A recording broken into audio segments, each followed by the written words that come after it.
So I'm joined by Barney, also known as Barney Boom of the fantastic Sonic Boom 6. First of all, thank you so much for chatting to me today. I'll say from me personally, this is an absolute pleasure because I've actually been a massive fan of you guys since I heard Sounds to Consume absolutely years ago. Yeah. So Wow. Wow. Sounds to Consume is that's the first EP. So that is like mid noughties, isn't it? Yeah. it Mid, is, yeah. yeah. It's Wow. almost scary to think about, actually, to be fair.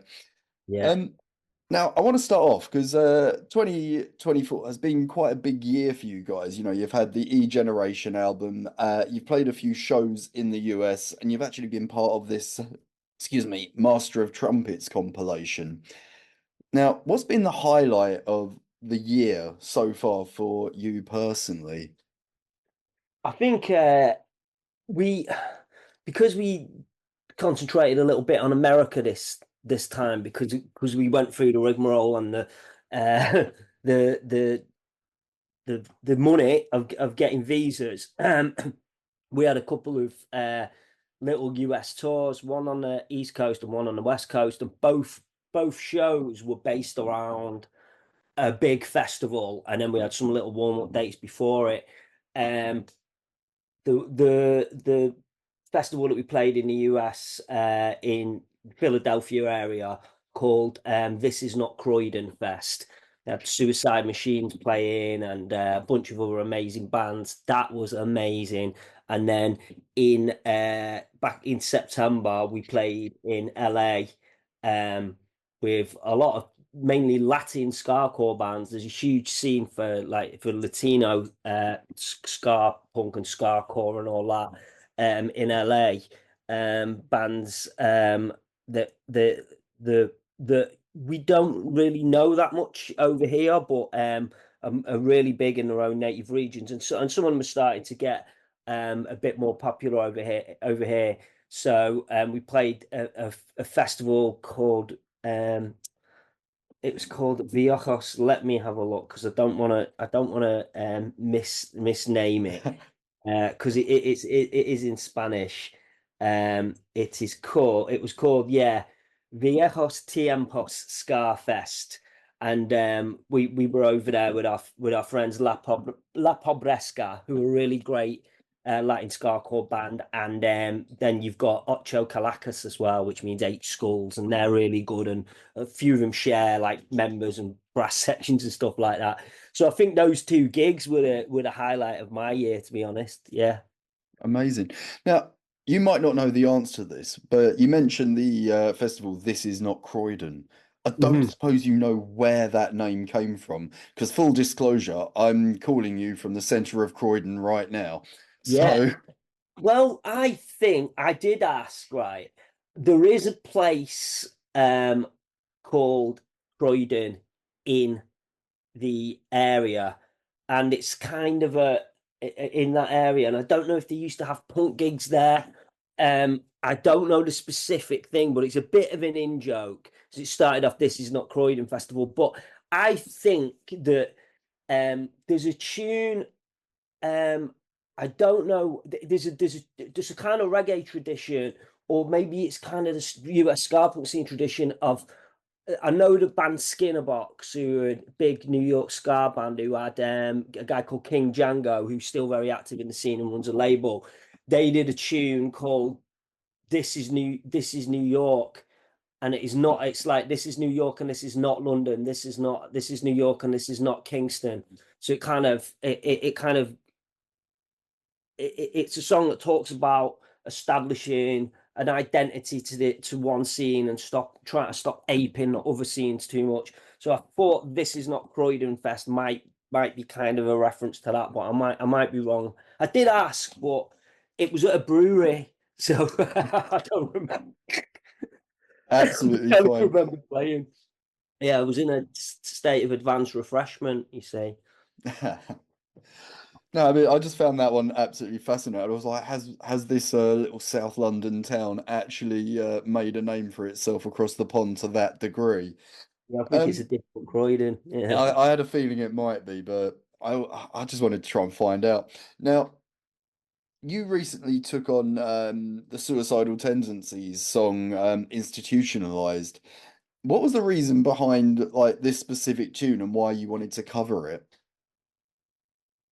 Well, I'm good mates with Pook, who runs Pook Out Records, Yeah. and we're in a situation where we could. It was taking too long for us to record an album, and we got a single out at the end of last year called Future Shock, back with one of the boys. It was like a double A side thing. So we kind of by March, because I knew that because I knew we were going to go to America, I was like, we're not going to get anything else out this year. So I went round to Pook's just apropos of me going round to his house, and he played me the Rochambeau tune and his band's version of Metallica, and I was like, I want to be on this because this would make sense. So it was just in the back of my mind, and Suicidal Tendencies for me was one of those, was because I think when I started listening to the whole sort of US skate punk stuff like No Effects, Green Day, Offspring. That was kind of adjacent to grunge for me because I was got into Nirvana, Rage Against the Machine, Red Hot Chili Peppers, and all them kind of bands. But I had this book and it had all the names of like loads of different bands in, like Mind Threat, Bad Brains, even like Husker Du, sort of like those kind of sort of replacements and stuff like that. But it mentioned Suicidal Tendencies, and it was one of those situations where because you could only copy things from certain, you copy stuff to tape and stuff. But one of the first, cut us long story short, there was a record shop in uh in Manchester called Power Cuts, and downstairs it had loads of these LPs. What they do, I don't know, it was something to the, you still get them now. Like I buy vinyl, and sometimes they'll have a hole punched in them. I don't know if then it's classified as damaged stock, but you could get rate cheap records from there. And when you're 15, you're like, this is a piece of vinyl. It was like 6 quid or something. But got the first Suicidal Tendencies album, and I put it on, and before that, I'd listened to like Biohazard. I'd listened to like thrash stuff that goes in double time, but it always didn't make sense to me. It's like that music just sounds. I couldn't follow it because I didn't play the drums and guitar much then. It was kind of like, what is this? That is just someone going. La, la, la, la, la, la. But that was the first time when I heard "Sick of Reagan," it's sick of them. I was like, whoa. Now I get it. Now I get what punk rock, like that double time punk rock is. And then I got more into Minor Threat and Bad Brains and all that. But Suicidal Tendencies was the first band for me that made me hear skate thrash punk.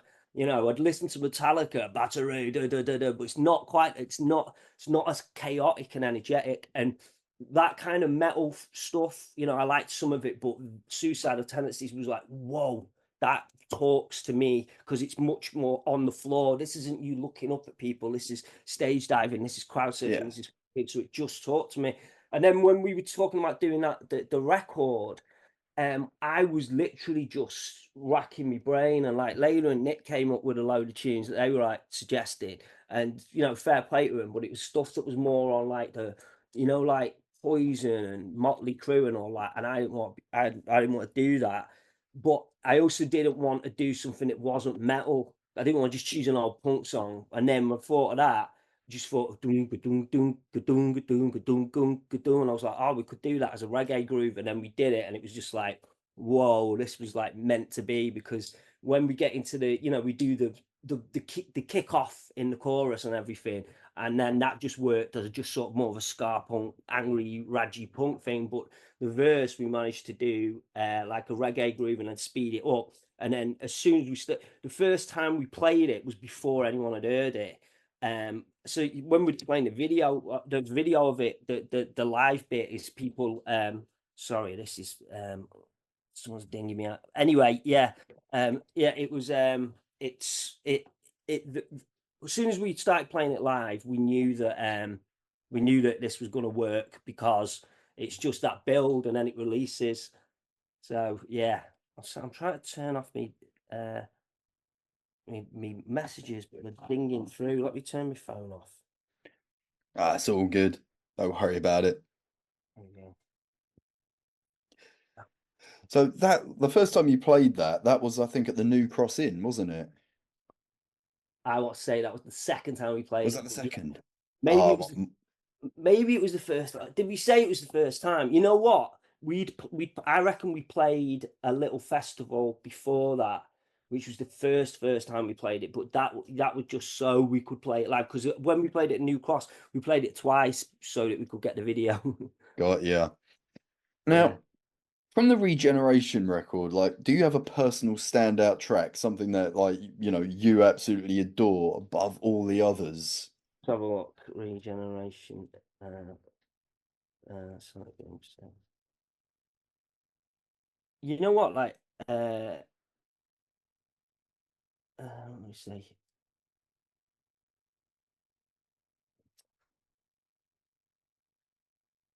I mean, I like No One No Right, uh, and you know what? What's interesting? Sunny Side of the Street is good, and I was when we do, because we've got a girl singer, we've got like kind of poppy. The way we write songs is quite poppy. Sometimes when we do stuff that's happy, it just comes off a bit wet. But like with Sunny Side of the Street, it's got this like, because I was speaking to Ginger from the Wild Arts the other day, just because I was working with him, and I messaged him, and he was like, how you doing? Are you doing any new tunes? And then he was like, Sunny Side of the Street's one I come back to. So I was like, oh, that's interesting. And I was thinking, we're just writing a new album now. We've just got 12 tunes.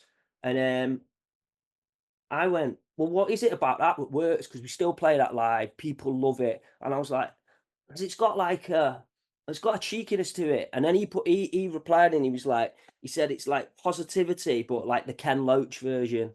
Like Ken Loach is Yeah. sort of kitchen sink, sort of slice of life, working class director. So I was like, oh. And then when I was pure bummed out on Wednesday when I woke up, I was like, oh God. I was waking up in the night checking the election. I was like, oh God. And then I went, instead of being mardy about it, I was just like, don't do anything in the evening.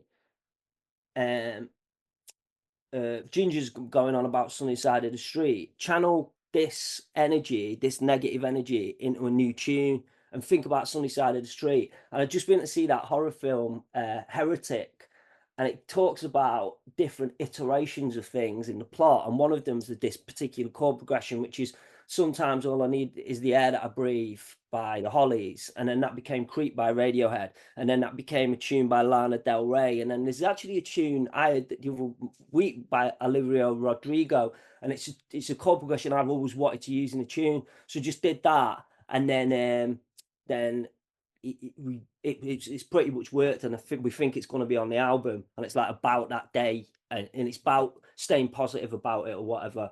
But having a bit, so it's like that bittersweet thing with Sunny Side of the Street. So at the moment, Sunny Side of the Street's my favorite, because it's like, okay, I've been thinking about why that worked, that tune worked. But I like No Man No Right. It's fun to play, and I like the fact that when we did that sort of the F bomb, that was just before the Me Too movement and all that. And now that sort of sentiment has solidified, and it was kind of like we were a little bit ahead of the curve in terms of just actually going, okay, I mean, we weren't ahead of the curve, but we were in terms of popular culture rather than just left wing circles. You know what I mean?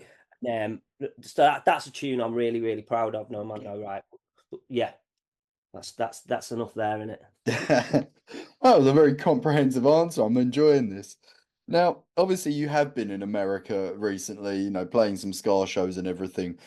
I want to ask, how do you feel like the US ska scene and the UK ska scene? What are the differences, and what do you think works best in each one?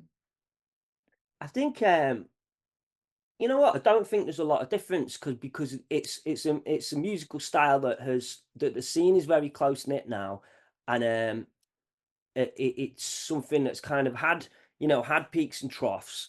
Don't want to talk about waves, because it it's always there. So there's waves of mainstream popularity, I suppose, but they are quite similar in that there's bands that that um that are big on both sides of the pond, and a lot of us know each other. Do you know what I mean? I know a lot of US bands, they know a lot of us. But one thing that's interesting in the US at the moment, there's this new wave of bands like Catbite and Bite Me Bambi and all the sort of bad what's the label called? Bad oh my god, I'm drawing a blank, but is it there's a it's records. I don't know. Catbite have done stuff with them, and there's a band called Bad Operator on there. So the record label, and then they've got like a compilation called This Our New Tone. So they're calling it New Tone, and that scene is really really thriving, and that's really really interesting. Um, I'll have to I can't remember what the label's called. Right, if I put This Our New Tone, just give me a second. Yeah, this is new tone. Bad Time Records. Okay, so that's that Catbite work with them. That's a really cool label that's happening over there, and is really bringing like new people into it in a way that it just feels like it's a new wave of something. I don't know over here we've really got that yet, but there's so many great bands, you know, from Popes of Chili Town to Risky and the Ridicule, Random Hand. You got Millie Manders and the Shut Up doing that. So there's loads of really cool bands that are in the UK and are out working hard. And obviously that Random Hand and that working harder than we are anyway. Now, going into more like things that you would love to do, if you could tour with absolutely anyone, now they could be active or inactive, like just your fantasy tour partner, who would it actually be? Who would you love to go on tour with?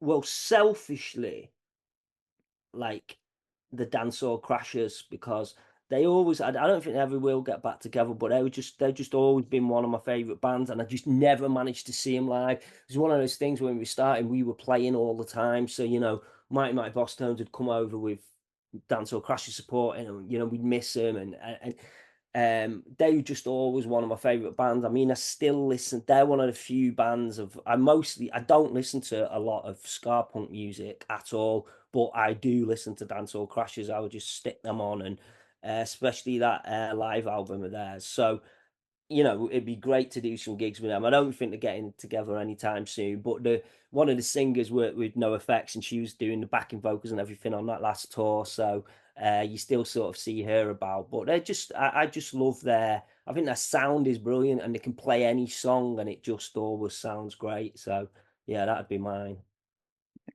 Now, you and Leila K, you guys have been working together for quite a long time. And I've always found like the relationship between you, the collaborative nature of what you do, absolutely fantastic. Now, I've always been fascinated how this relationship actually started, how you guys met and discovered that you could work so almost seem like, well, on the surface, seamlessly perfectly together from an outsider looking in. From the outside looking in. Yeah, yeah. I met Layla at school. I, you know, she was in my year at school, so you know how you know people in the other class, but you don't know them. Yeah. But then, I mean, I'm sure I've told this story before. It's not. I'm not telling it out of school. Oh, well, there we go.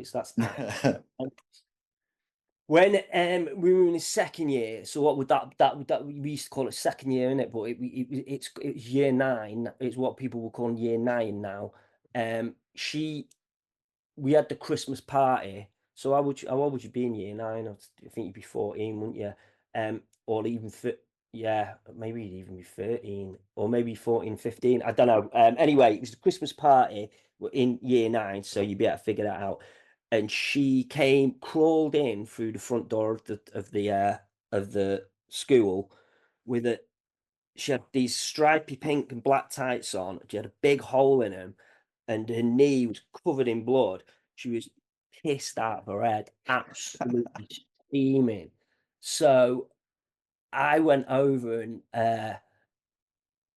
tried to kind of look after her, not in a white knight kind of way, more in a yeah, I'm gonna get that drunk suit too kind of way. It was kind of like, you know, just kind of like, okay, yeah, I feel a bit freaky and outside-ish as well, because she was like a rocker. But I was more like getting into like Rage Against the Machine and that, and she was into like Motley Crue and Danzig and Guns N' Roses. So, but because it was heavy guitar music, it was kind of like, okay, we are sort of in the same tribe. So I just went over and kind of looked after her a little bit, and so did a mate Mary, who's one of my best mates still. And from there, it was all uphill from there. So, well, downhill from there. So that's where we met. And then, we just both like to say, like I said, we went to we'd sit in the Arndale Centre or whatever and read Kerrang and Metal Hammer or whatever. So it was through music, really. Well, yeah, it was 100% through music, but she was more of the sort of rock than I was. I got into like dance music and hip hop pretty quickly at the end of school. And it's not that she didn't like that, but it took a few years for her to get her head around that shit. But as I say, it didn't matter because it was like there was only a few of you that wore black t-shirts and like studded wristbands or whatever. So you just had to stick together. Fair one. Now, I know you've mentioned like you've got a new album on the horizon, but I did want to ask, what does 2025 look like for Sonic Boom 6? Yeah, we're going What's to the have to get. plans? Yeah, well, the plan is now instead of anything else, is just get the album finished because it's pretty much written. But as I said, and then the other day I was like, oh my God, that's happened. But I do feel confident. We've got we've got 12 tunes in a list. A couple of them need finishing. But what we have nailed, we think, with the institutionalized cover is the right studio process. So what we did, we James engineered and kind of produced it. We sort of dabble in co-production, in ideas and arrangements and stuff like that. James has got that, and then we've got this guy Elliot Vaughan to mix it, who's worked with Sponge, he's worked with Frank Turner, he's done loads of good bits and bobs, and his mix was not only amazing, but he was very collaborative and cooperative in terms of how we wanted it done. So he did it, and then he just and there was a few things because it was quite a tricky thing to mix because there's a lot going on. There's saxophone, there's a lot of layers on it because that was kind of, and some of the production techniques that we came up with ourselves as far as we thought that across our career we've got the early stuff's very punky, very scrappy, but one of the cool things about the early stuff, it has this energy, and one of the things that's quite energetic about it is there's a lot of variation in terms of what me, Ben, and Neil used to play, the old drummer and guitarist. And that was born of writing songs in a rehearsal room. So you stood there and you're like, okay, but I've got this little riff, then you've got this little riff. All right. So in the second verse, instead of going jack, jack, jack, jack, you just go jack, jack on the snare. And then as we go into the chorus, I'll go boom. And then the second time, Ben will go, yeah, but I've got this. Why don't we do this? In a harmony. When you're writing tunes, as we have done for the last decade, largely sending files through GarageBand and Logic, you don't tend to have those like organic playing type improvisations because you get it and you go, this sounds good, and then you just go copy it over and then sing different lyrics over it. And don't get me wrong, you might like hold the guitar line over it while the bass rolls with the drums or whatever, but you don't have these really odd kind of, almost like they have a childlike energy to them, and you kind of grow out of them because you go, well, that's not really adding to the song. But then when I'm at the point in my now, I'm like, okay, that sounds good. So we had this really strange way of doing it. What we did this time is like when Luke did the drums, he just put in loads of random fills, and then James got all the random fills and arranged them around, and then he sung the fill to me, and I played the bass and played a fill with the fill. So it's all improvised, but then we put it in a kind of manageable way. So all those weird bass fills on that institutionalized in the verse were actually drum fills first. So it sounds like we're playing it together, but what it was, he just played a drum fill. James sung at me and he went, Barney do a fill that goes like this, duh, duh, duh, duh, duh. So I go wah, wah, wah, wah, wah, or whatever, and it was just like, oh, this. It sounds live and it sounds exciting, but it also sounds very professionally done. It's not got that old scrappy out of time. All the vocals are all over the show, like it's the better. It's hopefully the best of all our different iterations. And yeah, we're looking forward to doing the album exactly the same. Yeah. So, what do you actually prefer when you're like, the old ways of like recording a record, like where, or writing songs where you'd all get into a room together? Or do you prefer this new way where you can just send things to each other? Well, what we started. I mean, like the album, the F Bomb. Um, that was written. The majority of it, the vast majority of it, was written by me on um on an iPad. So then we had a little bit of playing the songs through, but that was a very, very unorganic album, and that was the last one. So then we kind of went, okay, let's not do it like that again. It was interesting at the time. I mean, there's a couple of songs on there that weren't I can't no actually the vast majority of it was off these iPad demos that I'd done on holiday, just in a fit of creativity, because it can be like that. It's like get obsessed with stuff. So, but with the new stuff, what we've been doing is we've been writing it a little bit and then not taking it into not starting recording it until we've all played it together and then gone, okay, well, this. So we've been trying to mix it up, because to be fair, like as a live unit, me, Nick, James, and Luke haven't actually played together a lot. We, except for the gigs, we play gigs together, but we don't do a lot of like the original band unit, me, Ben, and Neil. We jam and play for hours and hours and hours and hours, because we were still learning. You know what I mean? When you still like, oh, if I do that, I want to do that. Whereas now we're all, like all old sort of jaded pros, and it's like we don't rehearse. It's just like, yeah, we just play them songs, and you take it for granted. But I played recently in another band, just playing some covers on guitar, and I was like, Jesus, it's actually quite hard. It's no wonder people think Nick, Luke, and James can just get together and with Sonic Boom 6, and it sounds it's just because, and we just go, yeah, just do it. Oh yeah, we'll just get right that bit. You do this, you do that. It's so easy.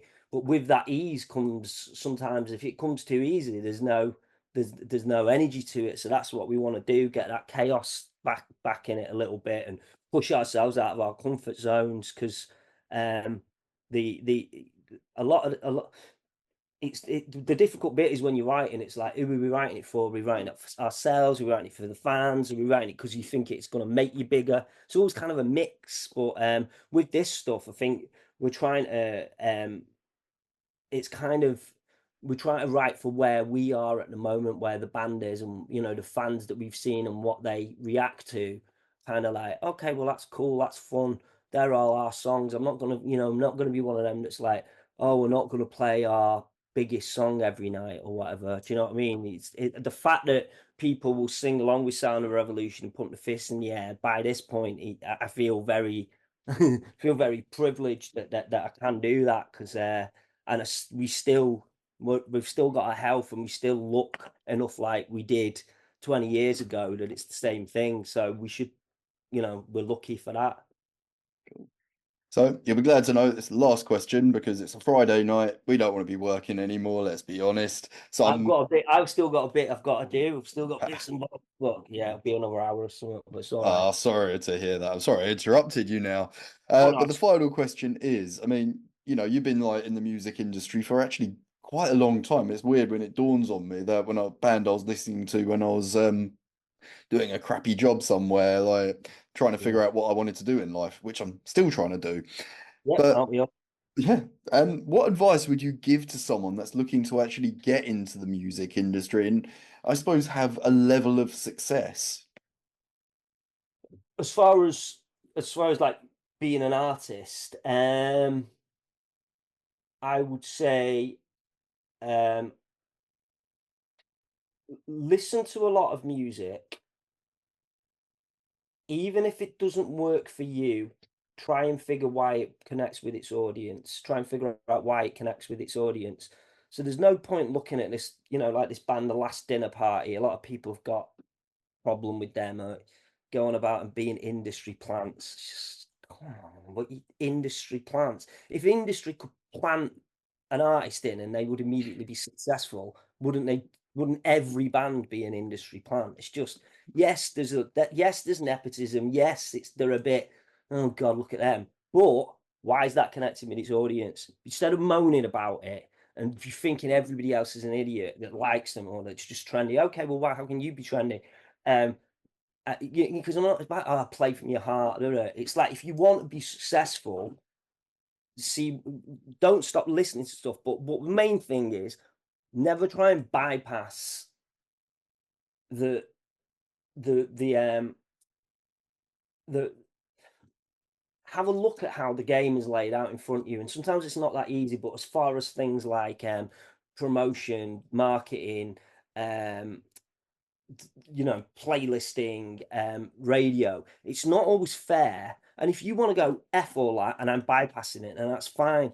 But what you've got to put a lot of energy into something, you've got to think about where you fit in with it and what you add to that sphere. And that generally begins in something that's happening underground, which is going to be happening in your local, your local towns and your local cities. It's not going to be on the main stage necessarily at Glastonbury. Something that you can connect with and get into is generally a lot closer. And I was thinking about this today. Like, look at how the Deftones are not the biggest rock band of the last 20 years, but if you go to like one of these sort of hardcore, like the hardcore scene has now kind of got this sort of internet-y crossover with shoegazy stuff. And if you listen to so many of these bands, they all got the real grungy rocking riffs, and then they've got the sort of moany thingy. And it sounds like the second Deftones album, and it sounds like White Pony, and it's like they are not as big a band as, say, Foo Fighters or Queens of the Stone Age, but they are an incredibly influential band as far as being ahead of the time. So it's almost like there's where you've got to look. You don't need to look at Foo Fighters. You need to look at the bands like the Deftones and what sounds are coming and what's happening. And if you want to go, no, well, I'm not interested in F or that, that's cool. But it's almost the same as being that thing where it's like, no, it's a perfect example, right? It's like, if you can't write, if you don't know how to write, then you shouldn't start a sentence with but. But if you've learned how to write properly and you know where to start a sentence with but, and you know the grammatical, the syntactical effect that has on the reader, then you go ahead and do it. So this is what I'm saying. It's like you could go ahead and say F everything, but at least half of being in a band and a successful act. And we've never been a hugely successful act, but what I know is that when our first band split up, then once I started a new band, all the lessons I learned I put into play, and we'd signed a record deal within 3 months because we added something new. We looked different. We had a brand. We had a name, and it was like bang, hit everything with all these stickers and the branding, and it was straight there and straight away it works. Even though we were like 50% of our set was the same songs we were playing with the old band, and I mean, it says it all. Like you can't just be like, hey, we're gonna get in a room and play music. This is not gonna. Anyone can get in a room and play music. There's, everybody playing in an open mic night is not that there's anything wrong with it, but like is good at singing and playing the guitar. It takes a whole lot more, and part of that sometimes that involves getting accustomed, putting your head into stuff you don't like and listening to new music. Never stop listening to new music. Never stop. If you listen to Bring Me the Horizon or Sleep Token, you can hear similar things happening in pop music. If you listen to Polyphia, similar things listen in R&B production and stuff like that. There's things where there's these lines that people who know, and a lot of people just go, that's rock music and that's pop music or whatever. But if you listen, there's grooves, there's production styles, there's all that, and sometimes that might take pulling your head back a bit and going, all right, I'm gonna listen to the new Sabrina Carpenter album because it's that big and it's good. That is good. Some stuff I don't like, but that I do like that. Yeah. Well, you just highlighted you're eclectic with your music, so that's always a bonus to me. Yeah, and I think it's necessary. I think you'll find that most successful musicians are. There are the odd one that's still at like sixth formers, and it always surprises me. You get the odd person, you'll be at a festival or something, they'll be like, no, I'm not, I'm not listening. We'll be listening to some hip hop, and I'm like, oh no, we don't listen to it. It's all just metal or whatever. And you're like, okay. But I think the vast majority of successful musicians that you meet listen to everything, Yeah. Well, Barney, I want to thank you so much for chatting to me today. From me personally, this has actually been like massive for me because, as I said, I've been a fan of the band for a long time, and yeah, it's been an absolute pleasure. So thank you for chatting today. Great. Well, give us a shout when it's up, and yeah, have a good weekend, Damian. You Nice too, to mate. Take care. Bye. Bye.